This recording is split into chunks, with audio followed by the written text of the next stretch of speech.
അപ്പോൾ ഒരുപാട് വഴികൾ നമ്മൾ പിന്നിട്ട് മാമലകണ്ടത്തേക്ക് തിരിയാനുള്ള ആ ഒരു ജംഗ്ഷനിലേക്ക് എത്തിയേക്കാണ്. ഇവിടെ ചെറിയൊരു അബദ്ധം പറ്റി. ആ ലെഫ്റ്റിലേക്കുള്ള വഴിയല്ല, നമ്മൾ നേരെയുള്ള വഴിയാണ് എടുത്തത്.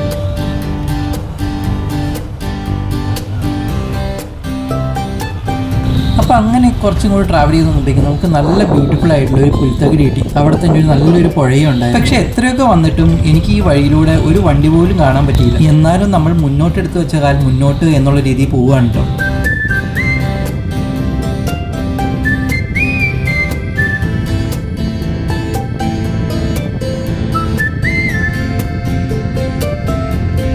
അങ്ങനെ കുറേ ചെന്നപ്പോൾ നമ്മൾ അവിടെ ഒരാളെ കണ്ടുമുട്ടി. അപ്പോൾ അയാളോട് ചോദിച്ചപ്പോൾ അയാൾ പറഞ്ഞു ആ റൂട്ട് കുറച്ചും കൂടെ ദൂരമേ ഉള്ളൂ, അത് കഴിഞ്ഞാൽ ഒരു പുഴയാണ്, അവിടെ അതിൻ്റെ എൻഡാണ്, അതിൻ്റെ അപ്പുറത്തേക്ക് ഈ റോഡില്ല. പിന്നെ ഒരു കാര്യം കൂടി പറഞ്ഞു, ഒരു 4:30 കഴിഞ്ഞിട്ടുണ്ടെങ്കിൽ ആ ഏരിയയിൽ മൊത്തം ആന ഇറങ്ങും.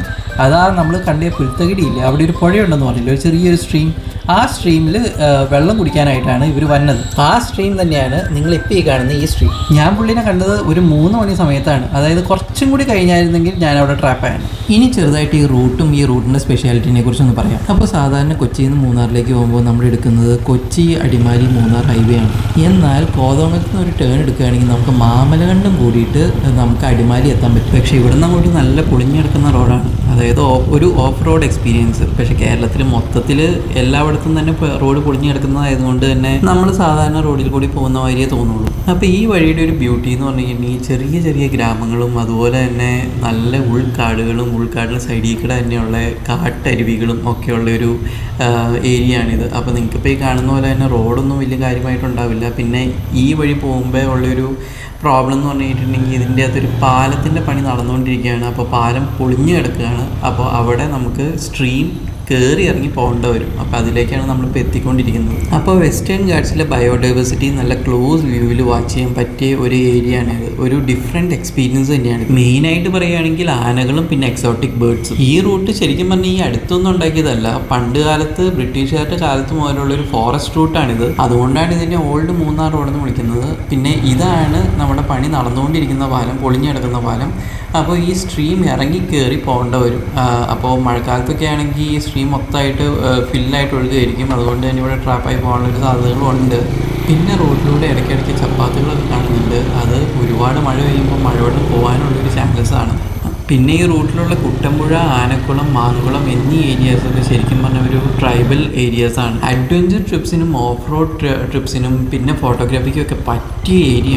എന്നിരുന്നാലും ഇത് ഇക്കോളജിക്കലി ഫ്രജൈൽ സോണാണ്. കാരണം ഇവിടെ കൺസർവേഷൻ റിക്വയർ ആയിട്ടുള്ള പല റെയർ ആയിട്ടുള്ള ഫ്ലോറ ആൻഡ് ഫൗണ ഇവിടെ ഉണ്ട്, ഈ ഏരിയയിലായിട്ടുണ്ട്. കാരണം ഇത് വെസ്റ്റേൺ ഗാർഡ്സിൻ്റെ മെയിൻ ഏരിയ ആയിട്ട് തന്നെ. അതുകൊണ്ട് തന്നെ പല കൺസർവേഷനിസ്റ്റും പറയുന്നത് ഒരു സസ്റ്റൈനബിൾ ട്രാവലാണ് ഇവിടെ ഉചിതം എന്നാണ്. അല്ലെങ്കിൽ ഇത് മൊത്തം നശിച്ചു. അപ്പോൾ ഇതൊക്കെ ഉണ്ടെങ്കിലാണല്ലോ നമുക്ക് ഇത് കാണാനും എക്സ്പീരിയൻസ് ചെയ്യാനും പറ്റുന്നത്. അപ്പോൾ ഈ അടുത്തായിട്ട് പല ഡിബേറ്റ്സും നടക്കുന്നുണ്ട്. ഈ റോയൽ മൂന്നാർ റോഡ് എന്നറിയപ്പെടുന്ന ഈ ഹിസ്റ്റോറിക് റൂട്ട്, മൂന്നാർ റൂട്ട് പുതുക്കി പണിയാനായിട്ട്. അപ്പോൾ മാമലകണ്ടം കൊറിഡോറുമായി ഓവർലാപ്പ് ആയേക്കുന്ന ഈ റൂട്ട് പുതുക്കി പണിഞ്ഞു കഴിഞ്ഞിട്ടുണ്ടെങ്കിൽ, അതായത് ഒരു ഹൈവേ ആയി കഴിഞ്ഞിട്ടുണ്ടെങ്കിൽ പൂയംകുട്ടി വാലിയിലുള്ള 400 സ്ക്വയർ കിലോമീറ്റർ ഫോറസ്റ്റ് ഈ റോഡ് കാരണം ഫ്രാഗ്മെൻ്റ് ആവും. അത് ഇക്കോളജിക്കലി സെൻസിറ്റീവ് ആയിട്ടുള്ള വെസ്റ്റേൺ ഗാർഡ്സിലെ ഏരിയയിലുള്ള, അതായത് അവിടെ മാത്രം വെസ്റ്റേൺ ഗാർഡ്സിൽ മാത്രം കണ്ടുവരുന്ന പല ചെടികളുടെയും പിന്നെ മൃഗങ്ങളുടെയും നാശത്തിന് വഴിയൊരുക്കും. അതുകൊണ്ട് തന്നെ നമ്മുടെ കേരള ഫോറസ്റ്റ് റിസർച്ച് ഇൻസ്റ്റിറ്റ്യൂട്ട് വേറെ ആൾട്ടർനേറ്റീവ്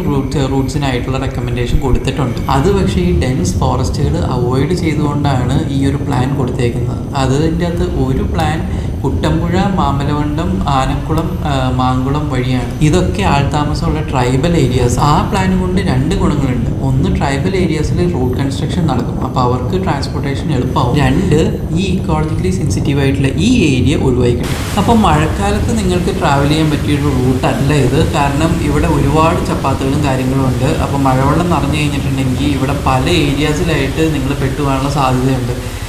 പിന്നെ പറഞ്ഞിരുന്നല്ലോ ഇവിടെ ഒരുപാട് കാട്ടരുവികൾ ഉണ്ട്. അപ്പോൾ അതിലൊരെണ്ണമാണ് നമ്മളിപ്പോൾ ഈ കാണുന്നത്. അപ്പോൾ വരുന്ന വഴി ഇങ്ങനെയുള്ള അരുവികളിൽ പലവരും ഇറങ്ങിയേക്കുന്ന കണ്ടുകൊണ്ടാണ് ഞാനിവിടെ നിർത്തിയത്. പക്ഷേ ഞാനിവിടെ ഇറങ്ങുന്നില്ല, ഇവിടെ ജസ്റ്റ് ഒന്ന് വീഡിയോ എടുത്തേച്ച് നമ്മൾ തിരിച്ചു പോവാണ്.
അടിമാലി ഇരുമ്പുപാലം ഏരിയയിലാണ് നമ്മൾ വന്ന് കയറുന്നത്. ഇതാണ് ആ ഒരു ജംഗ്ഷൻ.